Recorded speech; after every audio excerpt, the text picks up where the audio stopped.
My top 3 secrets for staying shredded year round are: number 1, bodyweight strength training. Replace all your compound lifts at the gym with a bodyweight progression that you can only do 6 to 12 reps of.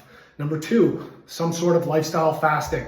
I usually fast 12 hours minimum every day to give my gut a little bit of time to reduce inflammation and cortisol. And number 3, some sort of calorie or carb cycling. If you didn't really do that much, if you didn't hit your steps, if you didn't work out, try and do lower carbs. The day after a cheat meal or a holiday or a birthday, try and do lower carbs, maybe lower calories as well.